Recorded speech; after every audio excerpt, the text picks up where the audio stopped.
Hi, I'm Maddie Shepard, and this is my commemorative speech on Aldo Leopold. The Earth is in crisis. Can we save it? This is a question that Aldo Leopold, an American author, pondered in his career. I'm calling for the world to recognize and honor Leopold and his contribution of the perpetuation of environmentalists and the establishment of environmental ethics. Leopold is deserving of this commemoration because he is a leader, he was trustworthy, and he was caring. Aldo Leopold was born in 1887 in Iowa, and he grew up surrounding himself with the natural beauties of the great outdoors.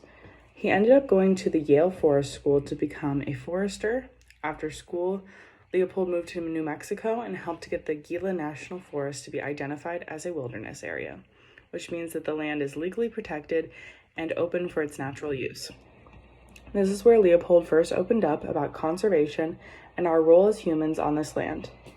Leopold went on to write articles about the conservation and protection of the natural world, and he did this up until April 21st, 1948, when he died of a heart attack. In 1949, a year after Leopold died, his manuscript came out. The manuscript was really several articles on environmental ethics. One article was titled "The Land Ethic," and this article detailed the discussion of the relationship between humans, the land we live on, and the things that also inhabit the land. This includes plants, animals, and all other things in between. A great quote from this article is, "The land ethic simply enlarges the boundaries of the community to include soils, waters, plants, and animals, or collectively, the land." This is a great quote because Leopold is proposing that humans think about the fact that humans need to think about the fact that we are not the whole, merely just a part of the system.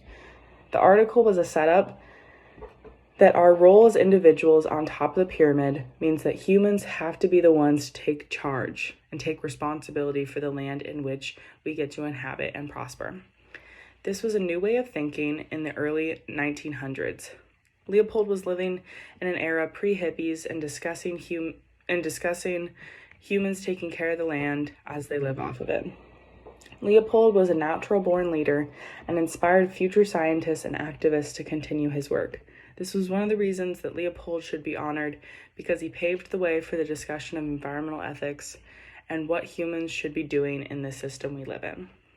Since Aldo Leopold set up the discussion on environmental ethics, many others were able to learn and grow to use their own voice and share their own opinions within this discussion. And that is another reason why he is so important to this conversation. Leopold was trustworthy and arranged his life and actions accordingly. This is why people were inspired and followed him on this journey. A great essay on environmental ethics was "The Ethics of Respect for Nature," written by Paul W. Taylor. Taylor wrote this essay in 1981. He proposes that all life is important under the theory of biocentrism, and therefore all life must be protected. This essay is a build on to what Leopold wrote about in his manuscript, A Sand County Almanac. Taylor embraces this theory that humans are no more important than any other part of the system, because every part plays a role.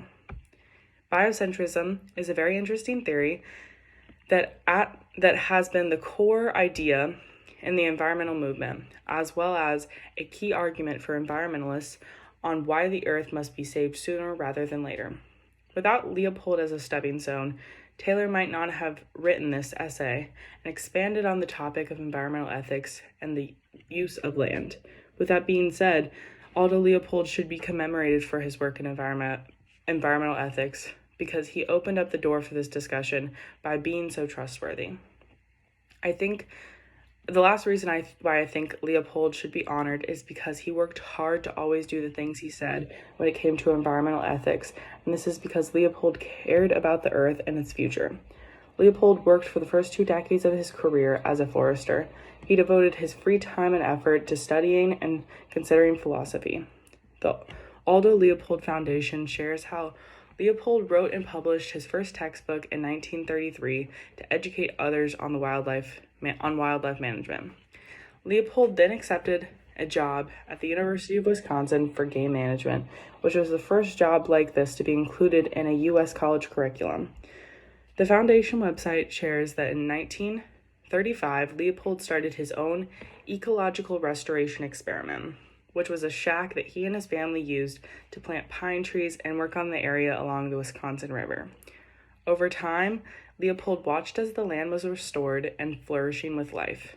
Leopold worked hard his whole life to help the movement and educate others so that the work would hopefully continue after he was gone, and this was one of the reasons why I think that he should be honored and celebrated. Aldo Leopold was an author, environmentalist, free thinker, and way before his time. He spoke and practiced ideas that would not become popular until 2 decades after his death. I think that makes him revolutionary. The discussion of environmental ethics was important back then, but it is even more pressing now, and this is why people like Leopold should be remembered. Leopold opened the floor with his type of ethics and inspired conversation for life. Due to the fact that Aldo Leopold was a great leader, trustworthy, and always showed that he cared, he deserves to be commemorated and honored as a founder of environmental ethics. Thank you.